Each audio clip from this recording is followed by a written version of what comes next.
नमस्कार साथियों, all India medical students association United से राष्ट्रीय अध्यक्ष भरत बेनीवाल आप सभी को नमस्कार करता हूं, क्रांतिकारी सवाल पेश करता हूं और आप सभी से ये कहना चाहता हूं कि अभी मैं लाइव हूं यहाँ से दिल्ली में निर्माण भवन से साथियों, और अभी लंच का वक्त हो गया था। मैं अभी बाहर आया था और काफ़ी देर 2-2.5 घंटे अंदर मिले।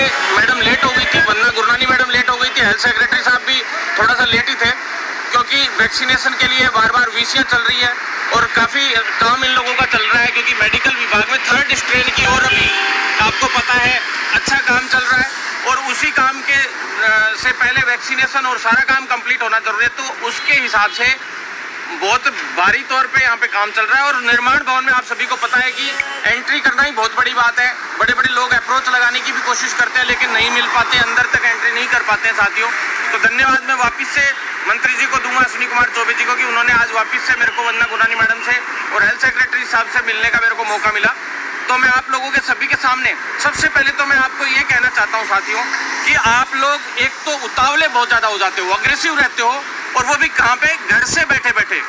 सबसे पहले मैं आप लोगों के लिए दिल्ली पड़ा हूँ, 7 दिन हो गए, 6 से 7 दिन हो गए, भाग दौड़ मचा रखी है हम लोगों ने आपके लिए।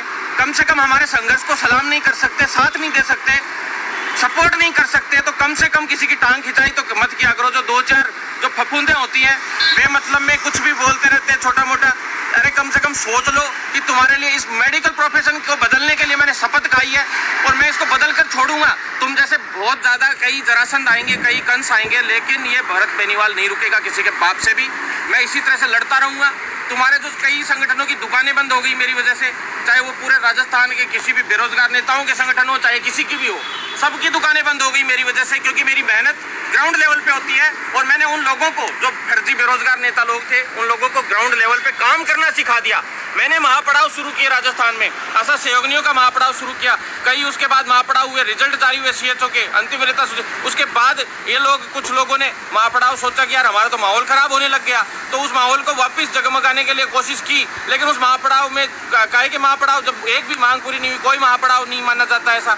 मैं ये मानता हूँ कि मेरा आज तक जो भी आंदोलन हुआ है, चाहे मैं 1 घंटे के लिए भी आंदोलन पे बैठा हूँ तो उसका नतीजा जरूर निकला है, चाहे वो किसी भी वर्ग में ले लीजिए, किसी भी संवर्ग में ले लीजिए, किसी भी विभाग से संबंधित ले लीजिए। तो साथियों, सबसे पहले मैं आप लोगों से कहना चाहता हूँ कि जो सीएचओ का, जो कम्युनिटी हेल्थ ऑफिसर का जो मामला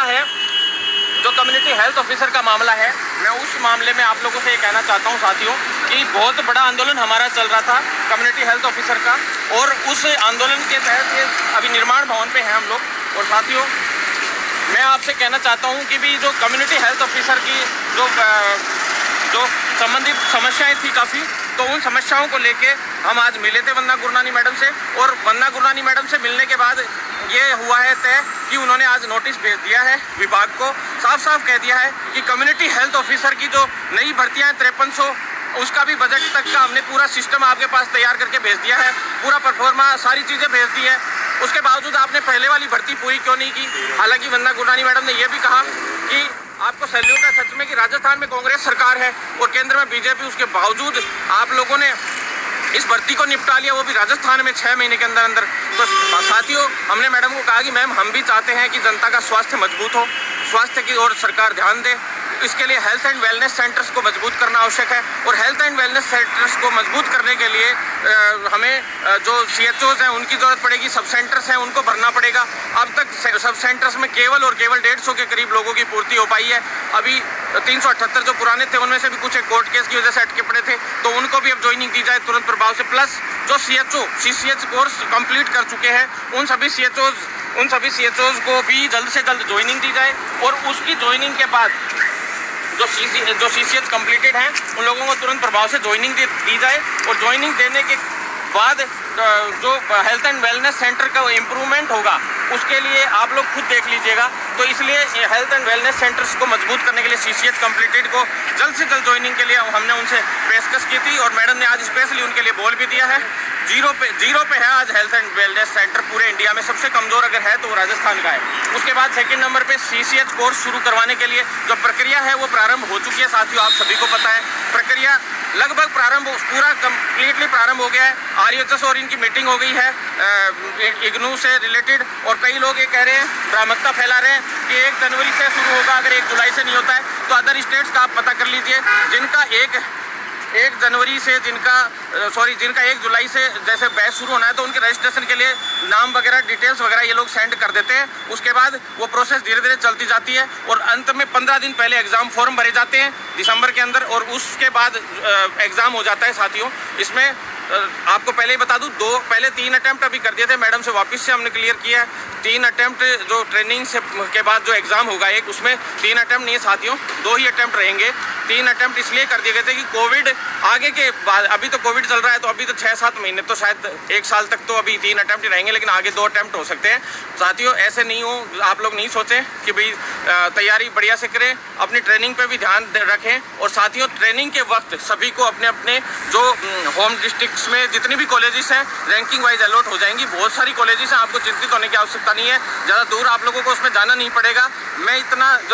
हमने साफ कहा कि भाई कम्युनिटी हेल्थ ऑफिसर की जब वैकेंसी थी, आप लोगों ने इनको मतलब 2nd ग्रेड स्टाफ नर्स की जगह पोस्टिंग कैसे दी, ये भी मैंने यहाँ शिकायत की। इन्होंने उनसे जवाब भी मांगा इस मामले में, और इनको 7-7 हज़ार रुपये किस आधार पे आप लोग दे रहे हैं। 7-7 हज़ार उन लोगों ने ये कहा है इनको कि भी हमारे यहाँ NHM में 7 हज़ार के करीब ही 6,952 रुपये तनख्वाह दी जाती है, उसी के आधार पर हमने इनको तय किया था। तो UTP वालों को या जो संविदा वाले जो ले रखे हैं इन्होंने NHM के अंदर, उनको जो तनख्वाह दी जाती है उसके अकॉर्डिंगली देने की कही। तो मैंने ये कहा साफ साफ कि उनको भी 7 हज़ार क्यों मिलता है। मैम से बात की हमने कि जब आप लोग यहाँ पे 13-14 हज़ार के करीब भेजते हैं, उसके बावजूद 12 से तो ऊपर ही भेजते हैं साथियों, उसके बावजूद आप वो उसमें से भी काट के उन लोगों को इतने कम पैसे क्यों देते हैं, ये बहुत दुर्भाग्यपूर्ण है। आज उन्होंने मुझे परफॉर्मा बताया है, इन्होंने 12 हज़ार से ऊपर का तो परफॉर्मा क्लियर है इनके पास साथियों। उसके बावजूद राजस्थान का जो चिकित्सा विभाग है वो इस तरह की दोगला व्यवहार करता है।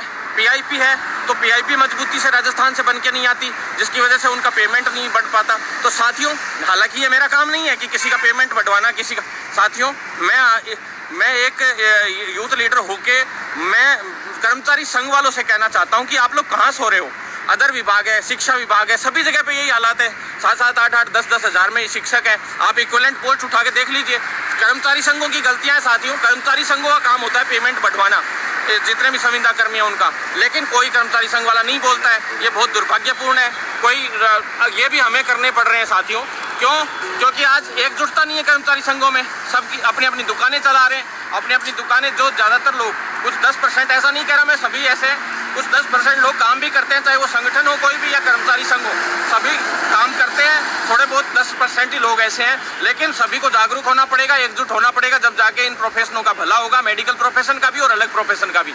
रही बात साथियों, कई लोग कहने लग गए, बोले यहाँ पे तो ये कांग्रेस महासचिवों से मिल रहे हैं, ये क्या है, राजनीति है। अरे भैया राजनीति नहीं है। कंप्यूटर शिक्षक वाले यहाँ पड़ाव पे बैठे थे, उनके लिए मैं यहाँ कांग्रेस के 3 महासचिव, जिनसे मिलना भी असंभव है साथियों, मुकुल वासनिक, वेणुगोपाल और जो मेन मुखिया हैं, जो गांधी परिवार के बाद 2nd नंबर पे आते हैं ये लोग, और एक तारिक अनवर जी, इन तीनों से अपॉइंटमेंट लेना भी एक बहुत बड़ी बात होती है। उसके बावजूद हम इनसे मिले, इनके सामने सारी मैटर रखे। हमने मुख्यमंत्री जी के लिए बोला कि भी मुख्यमंत्री जी हमारे यहाँ से सारी भर्तियों को अटका के बैठे, तो मुख्यमंत्री जी के लिए बोला, चिकित्सा मंत्री जी के लिए बोला, शिक्षा मंत्री जी के लिए बोला कि इन भर्तियों का निपटारा होना चाहिए। और कम से कम, आप साथियों विश्वास नहीं करोगे, कम से कम 750 पन्नों के लगभग हमने ये फाइल उनको एक और जमा कराई है। जो CS साहब को मैंने 418 पन्नों की फाइल जमा कराई थी, जिसमें कई भर्तियों के मैटर थे, वो प्लस और जोड़ के हमने 750 पन्नों की फाइलें लगभग जमा कराई है। और ये मान लो कि कई भर्तियां हैं, उसमें 8 से 9 भर्तियां हैं। सारा का सारा सिस्टम उनको दिया है कि राजस्थान में अभी हालात बेरोजगारों के बहुत खराब हैं, सिवाय बेवकूफ़ बनाने के सरकारें कुछ नहीं कर रही है। बार बार अपने ही नेताओं को आगे कर देती है, फिर समझौता कर लेती है। इस तरह से अगर चलता रहा तो राजस्थान सरकार को एक बहुत बड़े आंदोलन का सामना करना पड़ेगा, और भरत बेनीवाल उनका इतना माहौल खराब कर देगा। जब प्रधानमंत्री मोदी जी तक की सभा तक पहुंच आ सकती है, तो जाहिर सी बात है कि राहुल गांधी जी भी अब राजस्थान आएंगे। अदर स्टेटों में अभी 5 स्टेटों में चुनाव भी हैं, वहाँ भी प्रचार करेंगे। आज हम भी मंत्रियों से औरों से भी मिल लेते, लेकिन मंत्रियों से इसलिए ढंग से नहीं मिल पाए क्योंकि साथियों मंत्रिमंडल विस्तार हो रहा है मोदी जी के उसमें, तो साथियों उसमें लगी हुई हैं सभी। नहीं तो हर्षवर्धन जी से भी आज 80-20 के इशू में हम मिल लेते, लेकिन उनके PA साहब से हम सदानंद जी से मिल लिए हैं, और बाकी हम जल्द से जल्द अब 1-2 दिन में मिल लेंगे। 80-20 में पॉजिटिव न्यूज़ आने की संभावना है साथियों। इसलिए मैं आपसे कह रहा हूँ कि आप लोग बस थोड़ी सी तसल्ली बनाए रखें। आपका भाई लड़ तो रहा है आप लोगों के लिए हर तरह से। और साथियों मैं अब आपको बता दूं, अब आगे की बात बता दूं, कम्युनिटी हेल्थ ऑफिसर के लिए, कम्युनिटी हेल्थ ऑफिसर की भर्ती में जो आगे का काम है इसमें वेटिंग आना एक 457 की, तो उसके लिए भी हमने इसको स्पेशल बोला है। इन्होंने ये बोला है कि जो अगली भर्ती है 5300 की भर्ती का डिसाइड हो गया है साथियों, लगभग तय हो गया है। आपको मैं बता दूं, तैयारी करना शुरू कर दें। बेमतलब की राजनीति में घुसने की बजाय आप लोगों को अगर राजनीति में घुसना है तो चुनाव लड़िए साथियों। एक दो कमेंट भी कर रहे थे भरत बेनीवाल, तो बोले राजनीति कर रहा है, बोले उसमें कंप्यूटर शिक्षक भर्ती रही है। तो साथियों, राजनीति जिस दिन करनी होगी ना, राजस्थान नहीं पूरे दिल्ली से लेके पूरे इंडिया लेवल के राष्ट्रीय स्तर पर दोनों पार्टियां मुझे ज्वाइन करवाना चाहती है, लेकिन मैं कभी ज्वाइन नहीं करूंगा। जब तक ज्वाइन नहीं करूंगा, जब तक मेरे साथियों का भला नहीं हो जाए, मेरे बेरोजगार युवाओं का भला नहीं हो जाए। और जो मुद्दे हमने मांगे हैं, यार हम कुछ बदल ही नहीं पाए तो क्या मतलब है ऐसे ऊपर जाने का। साथियों, हमें बदलना है, कुछ मजबूत करना है सिस्टम।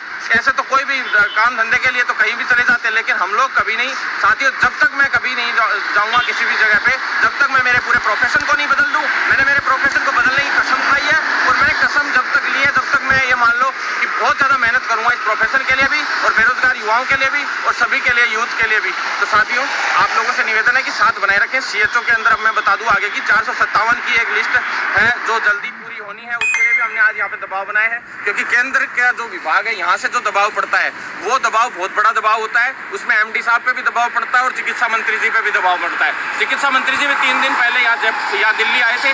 उस वक्त हम लोग तारिक अनवर जी से मिले थे और मुकुल वासनिक जी से मिले थे।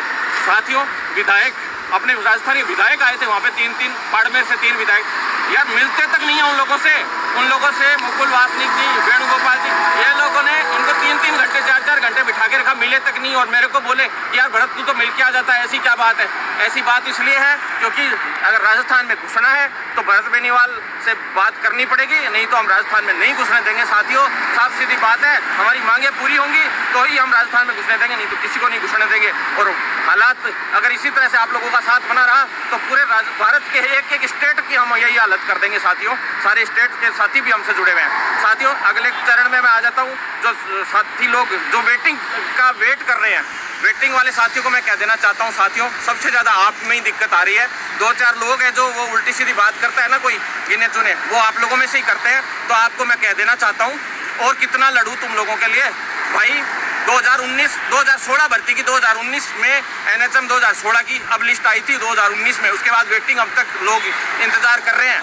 2018 की वेटिंग अब जाके कंप्लीट हुई, 600 की तो अब आई है, 300 की अभी भी वेट कर रहे हैं लोग। उसके बावजूद भी मैंने तुम्हारी वेटिंग का सिस्टम तैयार करवा दिया। बहुत जल्द हम लोग वेटिंग निकलवाने की पूरी ताकत झोंक दी, नहीं तो ये लोग तो अगली भर्ती में जोड़ देंगे। और साथियों, जो बॉयज़ हैं काफ़ी चिंतित है। मैं बता दूँ आपको 780 के करीब टोटल वेटिंग निकलनी है इसमें। मैं बता दूं 1300 के करीब एब्सेंट थे डबल में, और 1300-1400 के करीब, और 750 से 780 के करीब वेटिंग निकले, जिसमें भी बॉयज़ तो नाम मात्र के हैं, ये मान लो 200 के करीब होंगे, 150 से 200, बाकी तो गर्ल्स है ज़्यादातर वेटिंग जिनकी आनी है। तो साथियों, मैं आपको क्लियर बता दूं कि आप लोग अपनी अगली भर्ती की भी तैयारी रखें और वेटिंग की भी तैयारी रखें। इसके लिए महापड़ाव भी किया जाएगा, राजस्थान में बहुत बड़ा महापड़ाव किया जाएगा, आपको चिंतित होने की आवश्यकता नहीं है। प्लस और अभी किया जाएगा बहुत जल्द, चिंता करने की जरूरत नहीं है।